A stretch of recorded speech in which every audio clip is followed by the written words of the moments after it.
sort of got two slightly disconnected things, and I'll just leave it up to the goodwill and sort of the sense of this, and maybe draw them together. If they stay separated, they stay separated, that's fine. But I love the idea of leadership. Leadership is something that is near and dear to me in a slightly different context. Because how do we move people to find out their deepest sense of vocation?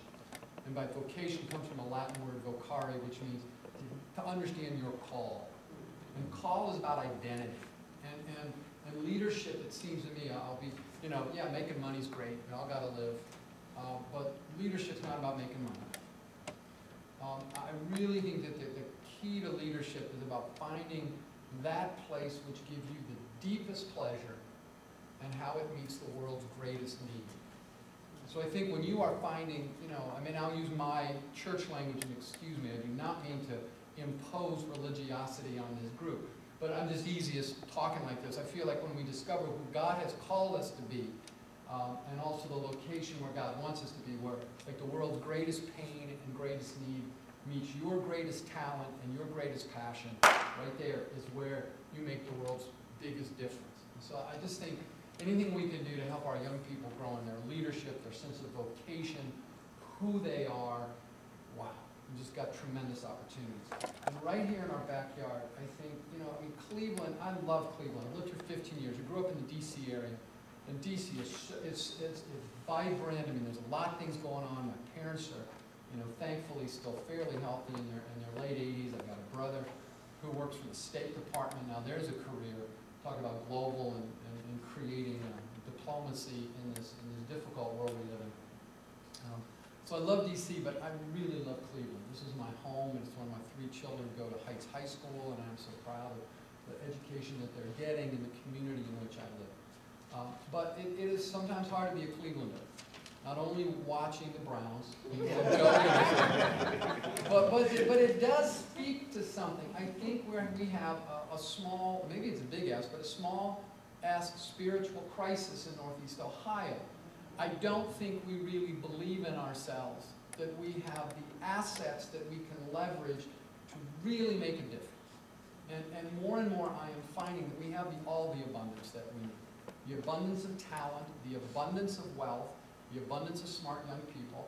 We've got it, but we've got to start leveraging it. We've got to start believing that we can do it. And so I think that's pretty interesting.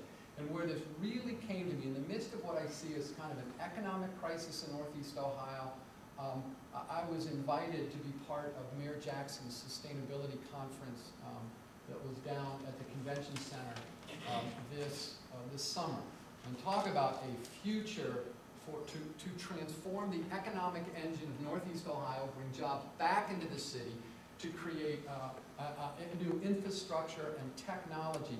It's about green economy. It's going to happen. We've got a lot of laid off steel workers, and that's a tragedy right now. Our hearts break about that. But we have workers equipped that with some skill and some leadership and know-how. That knowledge base can be transformed to creating lots of things in the green technology, like wind turbines and the like.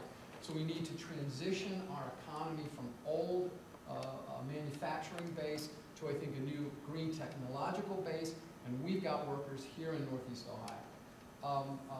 So we need to, I think, change this economic engine to leverage our assets. We have got among the country's best universities here, and we should be able to claim that we're the best educated city in America. We have among the best hospitals in the world. Why aren't we the healthiest city in America? Come on. We have got freshwater lake. We are so blessed to be on Lake Erie that the rest of this nation, as the average heat rises, we are going to be the place to be. How do we leverage our technology to develop industries and utilize that wonderful asset called the lake and all our wonderful green space, right? The emerald necklace, it is called. And we've got to start seeing that as a major asset.